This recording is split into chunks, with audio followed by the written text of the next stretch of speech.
Okay, so next, now that we've added the Axios package to allow us to go outside and get some data from a database, in particular in this case, our CatFacts app database, let's take a look at the infrastructure, the code that we need to put in order to do that. Okay, so here's my app so far. So if you compare what I've got now to what I ended the last video with, you see I've added some stuff.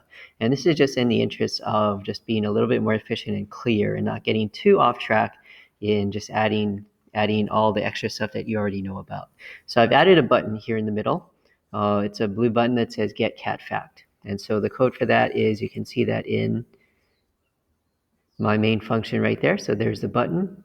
I've added some styles just so that I can center the button so it's not all the way at the top and just kind of out of the way. So all of this stuff we know about. We know about styles, we know about buttons, and so forth. But there's some new stuff as well. Okay, so let's dive in. Now, first of all, let's start with the button. In the button, I have this extra little attribute. Remember, these little extra bits of data that we add on inside the tag are called attributes, and they give it some additional information that can customize it. So like the text attribute, or the title attribute rather, that I have here, that allows me to customize the text on the button. Now there's another attribute that's called onPress, and that's specifically for buttons. Now what onPress does is it allows you to specify a function or a bit of code that gets executed whenever you press the button. Okay, so now if I press the button, you don't see anything happening, and that's expected because I haven't really put the code in to make anything appear on the screen. Eventually what I want to do is I want to make it so that when I click on the button, when I hit the button, it goes out, gets another cat fact from the database and brings it in, and it'll display it on the app. Okay, but for now I haven't put that in yet. So right now it's really a non-functional button. But when I'm ready to do that, I have this onPress attribute for buttons that allows me to specify the name of a function that gets called whenever I press the button. And so that function, right now I have it as getFacts. That function is called getFacts. And notice it's in the curly braces. That's just a syntax thing. You got to put it in curly braces. So whenever I press the button, it's going to go to that function that's called getFacts, and it's going to run the code in that function. Okay, so in that function, I should put the code to go off, hit the database, get the fact, and process it. And then somehow I've got to also put the code to display it on the screen. Okay, so that's the button. Now let's take a look at this getFacts function. Okay, so I have that function defined right here. Okay, so it's lines 7 through 16 in this example here. Now notice, first of all of that code is all within the main body, the app main body function. Okay, notice that getFacts function is within the bigger main body app function. And that's okay. You can put functions within functions. That's an okay thing to do. That's called nesting. In fact, that's a strategy for making your code a lot more efficient and modular. Okay, so this getFacts function is entirely within, it's contained entirely within your main body app function. Okay, so what goes into that function? Well, right now, all I have it doing is hitting the database and just getting the information back. I don't have any processing going on, so I just hit the database, get the data back, and it just sits there. It doesn't really do anything. Well, actually, what I have it doing is printing to what's called a console, but I'll explain that in a second. Okay, so let's take a look at the particulars of this function. So the name of the function is getFacts. It's a function, so just like the main body function, right after the name of the function, you have those parentheses. And those parentheses are for if you need to specify extra bits of data that get handed off to it when you call it. Those are called parameters. In this case, we don't have any of that. In some cases, we do. If you watch the navigation videos, you know that in some cases you have to hand it something in order for it to be able to integrate into the navigation. Okay, but for us now, there's nothing there. But you still need those parentheses just because it's a function and it's expected that even if there's no parameters, no extra bits of data to give it, you still need them. Okay, now here's the name of so it's a function getFacts. And then there's this other keyword. Notice all the special keywords are in orange. The editor puts them in orange. It's called async. And that's short for asynchronous. So what that tells the compiler, the computer, your phone computer, is that this function is going to take a long time to run. Asynchronous means that it's not going to be immediate. You're not going to necessarily get the results right away. So you got to wait for it.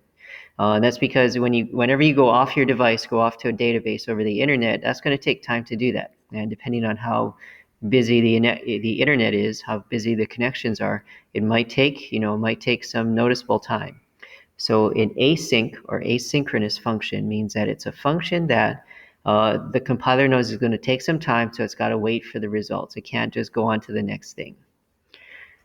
Okay, so what's inside that function? Okay, well, what's inside that function is this is where I use the Axios library. So this is where I use Axios to go off and hit the database, hit the endpoint, hit the URL, and get the data back. Okay, so that's what this whole line, now this is all one command. Lines 8 through 15, that's all one command. Okay, that's a single command. It just splits it up over several lines just to make it easier to read. Because if I had it all on one line, it'd stretch all the way to the right. You'd have to scroll to the right to see it. And that's kind of hard to see. So a lot of times what the editor will do, especially if you prettify it, remember the prettier function at the very bottom on the bar here. If you prettify it, it'll split up a long line into smaller chunks. And that's okay. It's just so that it's easier to read. But this really is just one long single command. Okay, so we're going to use Axios. So await, that's another keyword there. That means this is the thing that's going to take some time. So when you go off to the database, wait before you do something else. Wait before you go on to the next thing, because it might take, a few milliseconds, even a few seconds, depending on how busy the internet is, to get the data back. So wait tells the compiler, okay, this function, this bit of code is going to take some time. Axios, okay, that's the library that we're calling, and then .get. Okay, so notice how this line, remember that this line 8, actually just continues on line 9. The line is just split just to make it easier to read, but this all should be one command. So Axios.get. Okay, remember we learned about when we looked at the overview of APIs, we learned about two different kinds of requests that you can make. A GET request, which is where you just hit the endpoint. You don't need to send any extra data like a password or search parameters. You just hit the endpoint of the database and you get your stuff back. And then there's also the put or the post request, where you do need to send some data along with your request, like a password or like a search criteria or whatever. In this case, it's just a GET request. We don't need to send any extra data. We just hit the CatFacts endpoint and we just get some CatFacts back. So get, and then inside get, we have, now you'll notice this green right here, this is the URL for the endpoint of the database. Okay, so whatever the URL is, we put that. And then the command continues. Remember, this is all 8 through 15 is all one long command. So just continuing, you just break it apart into separate lines just to make it easier to read. We have .then, and then inside .then we have another function where we take the response that we get from the database and we're going to console log it. Okay, what is console log? Well, console log, that's kind of like a print statement, but the difference is it's not going to print it on your app, so the user is not going to see it. It's not going to print it on your screen. It's going to print it behind the scenes in what's called a console. So as developers, we're going to be able to see that if we know how to access the console, but your users are not going to see that. So for developers, it's helpful to be able to look at the data and just to debug and stuff like that. So you're going to see console log a lot in your JavaScript programs. It's kind of like a print statement, but it doesn't print to the actual website or app screen. It prints it behind the scenes on what's called the console. And as developers, we can open up the console and see what the data is without having to show it the raw data to the user. Okay, so we're going to log the response. We're going to print it to the console so we can see it. Then that ends, and then it continues on the next line. Remember, this is still part of the same command. Then we have .catch, and then there's another function. This time the parameter of that function is error, and we're going to print it to the screen, console log. Okay, so what happens here? What is all this then and catch? What is all that stuff? Okay, well, when we hit the database, when you hit the endpoint, one of two things could happen. We could get a successful response and we could get some valid data back, or it could be that the internet crashes or there's some problem along the way. There's a break in the connection, whatever, and we don't get data back. There's some kind of error. Okay, so these two parts, the then and the catch, are what happens if you get one of those two scenarios. So if everything is successful, the database sends back some valid data, then it's going to execute the then part. It's kind of like a conditional, if, then, else. So if you get valid data back, then you're going to execute all this stuff. You're going to console log the response. The response is the valid data that you get back. You're going to print it to the console. The catch is like the else. So else, if you don't get valid data back, so if there's some kind of error, whether it's like a broken connection on the internet or whatever, 404 error or whatever, then it's going to do this stuff. So then you're going to get an error message, and it's going to print that error message to the console. Okay, so this big long, remember, this is all 8 through 15. This is all just one command, one single command, just broken across several lines just to make it easier to read. Okay, so we're going to await, so that means it's going to wait for this command to finish because we know it's going to take some time over the internet. Axios get, so it's going to call a get request. That's the URL that you're going to go to. Then means if you get valid data back, you're going to take the response and you're going to console log it. You're going to print it to the console. Else, a catch is if you catch an error, so if an error is caught, then it's going to take that error message and it's going to print that error message to the console. Okay, so either way, we're going to get something on the console that we can see, either the valid data or an error message. Okay, so right now you're not going to, as a user, you're not going to see anything on the app screen, the actual app screen. When I hit the button, it's going to be just, nothing's going to happen, at least from the user point of view. From the developer point of view, when we look at the console, which I'm going to show you how to look at in a second, then we're actually going to see some action going on. We're going to see behind the scenes, we're going to see either what the raw data looks like or the error message. So if there is a broken connection along the way on the internet, we're going to see an error message. Okay, so we're going to see one of two things, but we're definitely going to see something, either the data or an error. Okay, so so where's this console? How do you access it? Okay, well, we're going to go down here at the bottom of our screen. Okay, notice this gear for editor right there. I'm going to open that up. Now, this is where you can control some of the features of the editor. So I know some of you have already seen, you can change to dark mode. And I actually kind of like dark mode, so I'm going to leave it in dark mode. But there's this other option called panel. See that switch right there? I'm going to turn that on. So what that does, there's some stuff there. Let me clear it just so it's clean. Okay, so the panel opens up this area on the bottom. Okay, so see this area on the bottom that's opened up? And there's two tabs here. There's problems and logs. Okay, problems is if there's any errors in your code and you want to see more detail instead of just the red block here on the right. You want to see more detail, you can open up the tab area here or the panel area here, and you can go to problems. This will have any error messages. Now logs, okay, that's the console. So logs is the console. So when I do a console log, when I print something out with a console log statement, that's where it's going to appear. It's going to appear on the console area here. Okay, so what should happen is if I hit this blue button, what it's going to do is it's going to look for this onPress attribute. It's going to say, okay, when the button is clicked, I'm going to call the getFax function.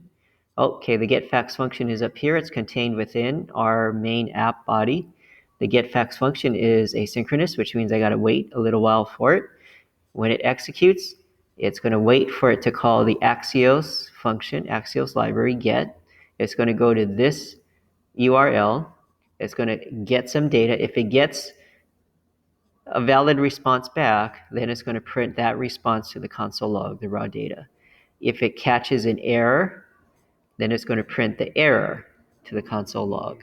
Okay, so we should get something on the console here. Okay, so let's go ahead and hit the button. Okay, so see what happened when I hit the button, all of a sudden I got some stuff on the console here.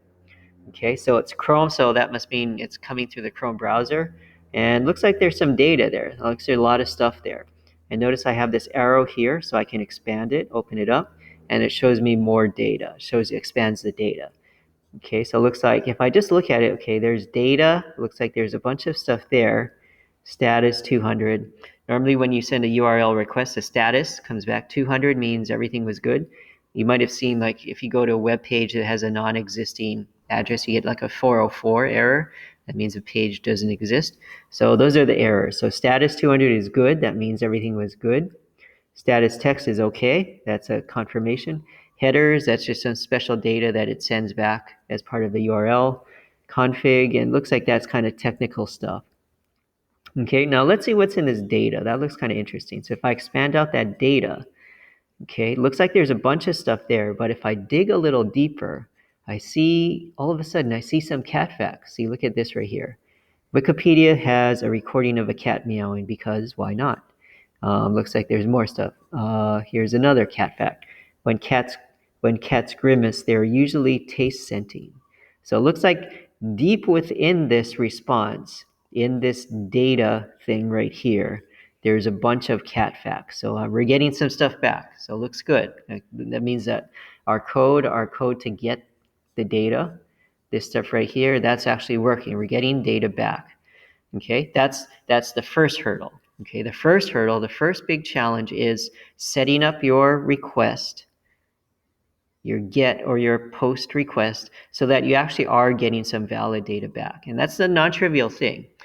This CatFax app was fairly straightforward, so it wasn't too hard to set up the request. But especially if your request is a POST request where you need to send like a password or maybe some search criteria, then it can get a little trickier. And so just getting the request to send back some valid data, that's going to take some tweaking. It's going to take some trial and error. You may have to try that a few times. Okay, so once we get the data back, though, and then the next challenge is, okay, we're getting data. Now, how do we put it on our screen, on our app, so that the user can actually see it? And that's the other challenge. Okay, but the first challenge is doing what we just did, which is getting the data. And so here's an example of a simple scenario on how you get the data. Okay, now, whatever database you're going to use in your app, going to be different. There's no standardization, so every database or every API has different conventions about how you set up the request. So for the CatFax app, it was just hit the endpoint. Okay, but if you're going to use, say, something like Google Maps, it's going to be different. So you gotta read up on it. You gotta look at examples, and you just gotta try it out. I mean, don't afraid to just put something in and try it out. You're not going to break anything. You may have to tweak it. You may have to trial and error it. You may have to nudge it till you get to. You may have to engineer it till you get to the right result. But stick with it, because it's kind of neat when you start getting stuff back like this. Okay, so in the next segment, I'm going to show you, now that we got the data back, the next challenge is, okay, how do we actually get it on the app? Now we got this raw data behind the scenes, we can see it's coming back, but the user doesn't know that. The user just thinks, oh, okay, this is a broken button. I click it and nothing happens. So how do we actually get the data from behind the scenes, the backside here, up until the front-facing app? And so that's the next challenge.